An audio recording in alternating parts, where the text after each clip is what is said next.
تو حسد پیدا کیوں ہوتا ہے؟ حسد اس لیے ہوتا ہے کہ بھائی یہ دوسرا مجھ سے آگے کیوں نکل گیا. تو اس کا مطلب آپ کو شوق ہے لوگوں میں مشہوری کا, آپ کو عزت کا شوق ہے, یہ ٹینشن آپ کو کھائے جائے گی. تو یہ جو اپنا خیال رکھ رہے ہیں نا کہ میں مشہور ہو جاؤں اور پیسوں کی ہوس, یہ ایسے خیال ہے کہ جیسے شوگر کے مریض کے سامنے رسگلے کا ڈبہ آیا اور وہ اپنا خیال رکھ کے سب سے زیادہ رسگلے خود کھا رہا ہے, دوسرے کو نہیں کھانے دے رہا. تو یہ دیکھنے میں لگے گا کہ اپنا خیال رکھ رہا ہے, حقیقت میں میرے بھائی اپنا خیال نہیں رکھ رہا ہے. اس کو چاہیے تھا کہ خود ایک بھی لڈو بھی نہ کھاتا اور اپنے دشمن کو پورا ڈبہ کھلا دیتا. بے وقوف آدمی خود پورا ڈبہ کھائے گا, دشمن کو ایک بھی نہیں رسگلہ چھوڑے گا اس کے لیے. عقل مند کہتا ہے یہ رسگلے تیرے لیے, میرے لیے گوشت, انڈے. سمجھتے ہو کہ نہیں سمجھتے؟ کھجوریں, 2 کھجوریں کھاؤں گا, رسگلے کے ڈبے نہیں کھاؤں گا میں. اب ایسا نہ ہو کوئی رسگلہ کھا رہا ہو تو میرا بیان لگا دیں. ہر آدمی کو ہر چیز کا لمٹ میں لوگ کھاتے ہیں. میں رسگلے کے خلاف نہیں ہوں, یہ ڈاکٹروں سے پوچھے جا کے. میں تو مثال دے رہا ہوں سمجھانے کے لیے. ڈبے کھانا تو بہرحال نقصان دہ ہے نا. بعض لوگ میرا بیان مجھے ہو سکتا ہے میں کبھی رسگلہ کھا رہا ہوں اور میرا بیان چلا دیں, دیکھو لوگوں کو رسگلے سے منع کر رہا ہے, خود رسگلہ کھا رہا ہے. میں کھاتا نہیں ہوں لیکن کھا لوں تو بھی گورنمنٹ میں کوئی پابندی نہیں ہے. تو اگر میں رسگلے کھاتا نا تو آج میں رسگلہ بنا ہوا بیٹھا ہوتا ہے یہاں پہ. آج میں کیا بیٹھا ہوا ہوتا؟ رسگلہ بنا ہوا بیٹھا ہوا ہوتا. اب تو ہم نے ایک اصول بنا لی ہے, دعوتوں میں کھانا کھا کے جاؤ. ابھی رفیع بھائی کے گھر دعوت تھی, ماشاءاللہ رفیع بھائی ہر تھوڑے دن بعد بلا رہے ہوتے ہیں, دعوت ہے دعوت ہے.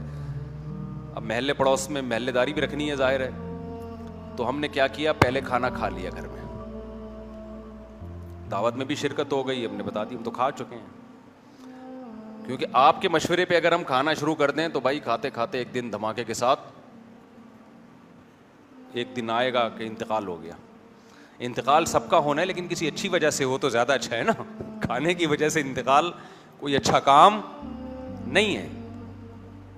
اچھا بھائی, تو اب مجھے کوئی دعوت میں رات کے وقت بلائے گا نا تو پہلے ذہن میں رکھے میں کھانا کھا کے جاؤں گا. تو اتنی مرغن غذائیں رات کو لیٹ نائٹ کھا کے پھر سوتے ہیں تو وہ ہضم نہیں ہو رہی ہوتی, سینے میں جلن. اگلا تو خوش ہو گیا کہ مفتی صاحب کی ہم نے دعوت کی, مفتی صاحب نے ہمیں عزت دی, مفتی صاحب نے آپ کو عزت دے دی, اپنا بیڑا غرق کر دیا. اور جب آپ ایک دن بیمار ہو کے ہسپتال میں جائیں گے نا تو جن جن لوگوں نے کھلایا ہے کوئی بھی پوچھنے کے لیے آپ کو نہیں آئے گا کہ طبیعت کیسی ہے آپ. کچھ لوگ تو ہیں مخلص پوچھ لیتے ہیں, لیکن میجورٹی جو کھلا رہی ہے وہ پوچھنے بھی نہیں آئے گی. اس لیے آج کل ڈاکٹر لوگ ایک بڑی خاندانی بات کرتے ہیں کہ اپنا کھانا ٹفن میں اپنے ساتھ رکھو, لوگوں کے مشورے پہ مت کھاؤ. کبھی کبھار تو ٹھیک ہے, لیکن جس کا زیادہ لوگوں میں اٹھنا بیٹھنا ہے لوگوں کے مشورے پر نہیں کھائے, وہ مرے گا, کوئی بھی نہیں پوچھنے آئے گا. اور میں ایک بات آپ سے تجربے کی بتا دوں, میں نے کھانوں کا فرق بہت دیکھا ہے. اب میں کھانے کے بارے میں جو ڈاکٹر لوگ کہتے ہیں نا ہائیجینک چیزیں کھاؤ, اس پر مجھے بہت یقین ہو گیا کیونکہ میرے تجربے ہو چکے ہیں بہت. میں آپ حیران ہوں گے, ہم یورپ جاتے ہیں نا, یورپ گئے, سعودی عرب گئے, وہاں آپ جو مرضی کھا لو بیمار نہیں ہوتا آدمی. ادھر ہوٹل میں ایک دن کھائے گا بیمار ہو جائے گا. آپ اگر نہیں ہو رہے نا بیمار تو یہ کوئی اچھی بات نہیں ہے, اس کا مطلب ہے آپ کو معذرت کے ساتھ. زیادہ میں ڈیٹیل میں نہیں جاؤں گا. دیکھو وہ مثال آپ کے لیے نہیں ہے, آپ کے علاوہ کے لوگوں کے لیے ایک مثال ہے. ایک آدمی, غلط مثال ہو جائے گی, آپ یہ نہ سمجھیں کہ آپ کے بارے میں کہہ رہا ہوں, ٹھیک ہے؟ اب اس کے علاوہ کوئی مثال آ نہیں رہی نا ذہن میں, آپ کو نہیں کہہ رہا, بالکل ایک الگ مثال دے رہا ہوں. ایک بندہ گزر رہا تھا عطر کی دکان سے. اب میں نے بندہ کر دیا اس کو, اصل میں وہ بھنگی تھا لیکن اب میں نے بندہ کر دیا کہ ایک انسان گزر رہا تھا وہ بھنگی, لیکن میں بھنگی کی مثال نہیں دوں گا, وہ ایک انسان گزر رہا تھا نارمل, بھنگی بھی انسان ہی ہوتا ہے بیچارہ. تو عطر کی دکان کے قریب سے گزرا, بے ہوش ہو گیا, ایک دم کیا ہو گیا, بے ہوش. لوگ کہہ رہے شان ہے یار یہاں تو کون سی کوئی گیس ہے جو جس کی وجہ سے بے ہوش ہوا, کوئی کہہ رہا مرگی ہے, کوئی کہہ رہا کیا ہے, بہت ٹینشن. اس کے بھائی کو بلایا, وہ بھی بھنگی تھا. اس کا بھائی جب آیا اس نے نا حالات کا جائزہ لیا ایسے کہ مسئلہ کیا. ایک دم جب خوشبو کی دکان نظر آئی اس نے کہا وہ یہ وجہ ہے بھائی, یہ بیچارہ 24 گھنٹے گندگی میں رہتا ہے, آج خوشبو افورڈ نہیں کر سکا. اس نے کیا کیا, تھوڑا سی گندگی لا کے اس کی ناک کے قریب رکھی, اس کو جیسے ہی گندگی کی خوشبو آئی ٹھیک اس کے لحاظ سے ایک دم وہ بھنگی اٹھ کے بیٹھ گئی. تو اگر آپ کو گندگی سے تکلیف نہیں ہو رہی ہے, اس کا مطلب یہ نہیں کہ گھر میں صفائی ہے, اس کا مطلب میں اور آپ گندگی کے عادی ہو گئے. اگر آپ کو الٹا سیدھا گند بلا کھا کے معدہ احتجاج نہیں کر رہا, اس کا مطلب معدہ ڈھیٹ ہو گیا ہے. صحیح ہے نا؟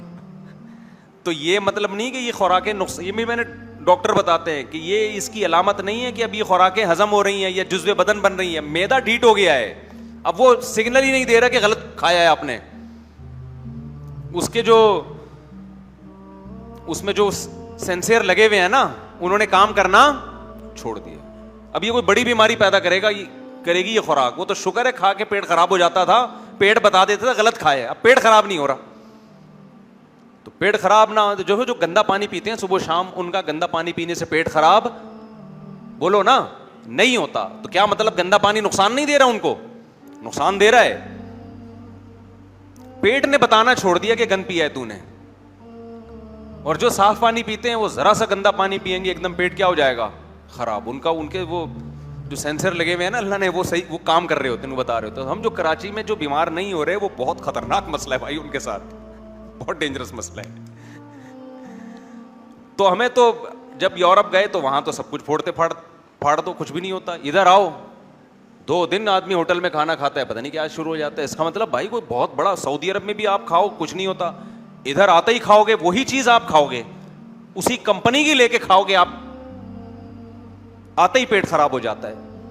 اس کا مطلب بھائی کچھ گڑبڑ ہے, یہاں پہ کچھ گڑبڑ ہے. جن مسالوں کو یہاں کھایا جا رہا ہے ان مسالوں پہ باہر ملکوں میں پابندی ہے. وہاں کچھ اور کھلایا جاتا ہے, یہاں کچھ اور کمپنیاں بھیجتی ہیں, لیکن ادھر کے لیے کچھ اور ہے, یہاں کے لیے کچھ اور ہے. تو خدا کے لیے اپنی جانوں پہ رحم کرو میرے بھائی, چھوڑ دو یہ بازاری چیزیں کھانا, چھوڑ دو. دعوتوں میں اپنا کھانا ساتھ لے کے جاؤ. جتنے پیکنگ کی چیزیں آ رہی ہیں بالکل چھوڑ دو ان کو. میں تو گھر میں جب بریانی پکتی ہے گھر والوں سے پہلے پوچھتا ہوں کہ گھر کا مسالہ ہے یا ڈبے کا مسالہ ہے, بتاؤ پہلے ہمیں. ڈبے کا ہے نہیں کھائے گا جاؤ, ایسی کی تیسی. گھر کا ہوگا تو کھا لیں گے ہم, نہیں ورنہ نہیں کھائیں گے. وہ ڈبے کی چیزیں نہیں کھاؤ میرے بھائی, ڈبے جیسے بن جاؤ گے.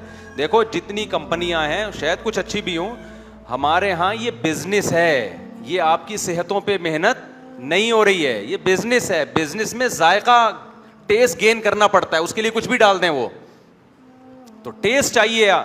اور یہ جو بریانیاں یہاں بن رہی ہیں یہ ٹیسٹی بھی بہت اسی وجہ سے ہوتی ہیں, وہاں باہر میں وہ ذائقہ نہیں آتا کیونکہ وہ یہ والا مسالہ وہاں پابندی ہے. نہیں آ رہی بات سمجھ میں؟ تو اپنی جانوں پہ رحم کرو میرے بھائی. جو ان چیزوں میں اپنا خیال نہ رکھے وہ آخرت کے معاملے میں کہاں سے خیال رکھے گا, آخرت میں کہاں سے خیال رکھے گا. ہم نے بڑے بڑے علماء سے سنا ہے جو دسترخوان پہ اپنا ہاتھ نہ روک سکے نا, دسترخوان پہ ہاتھ نہ روک سکے, وہ خواہشات کا غلام ہے, وہ شریعت پر عمل نہیں کر سکتا. شریعت پہ عمل کرنا تو اور زیادہ مشکل ہے. نہیں آئی بات سمجھ میں؟ وہ تو اور مشکل ہے نا. تبھی تو اسلام نے روزے رکھوائے ہم سے, روزے. دیکھو قرآن میں یہ نہیں ہے کہ اے ایمان والو تم نماز پڑھو تاکہ تمہارے اندر خواہشات سے بچنے کا جذبہ پیدا ہو جائے. نماز کے بارے میں نہیں ہے, زکوٰۃ کے بارے میں نہیں ہے, روزے کے بارے میں ہے. تم پر روزے فرض کیے گئے تاکہ تتقون تمہارے اندر بچنے کی صلاحیت پیدا ہو جائے. خوب اچھی طرح سمجھیں اس آیت کو. اللہ کھانا پینا چھڑوا کے ہم سے ہماری خواہشات پہ کنٹرول کرنا ہمیں سکھاتے ہیں. اس سے پتہ چلتا ہے کہ جو آدمی منہ پہ کنٹرول نہیں رکھ سکتا وہ اپنی باقی کسی خواہش پہ کنٹرول نہیں رکھ سکتا. تو اللہ نے خواہشات پہ کنٹرول رکھوانے کے لیے رمضان میں ہمیں منہ پہ کنٹرول کروا دیا کہ کھاؤ مت, نہ پیو نہ کھاؤ. تو یہ ہمارے مذہب کا حصہ ہے. یہ سمجھتے ہو کہ نہیں سمجھتے؟ کہ ایک پوسٹ بڑی خوبصورت چلی تھی کسی کی کہ لوگ یہ تو دیکھتے ہیں کہ داڑھی کا سائز کتنا ہونا چاہیے, سنت کیا ہے. پیٹ میں سنت سائز کیا ہے بولو, اس کو نہیں دیکھتے. حالانکہ ایک پیٹ کا بھی ایک سنت سائز ہے.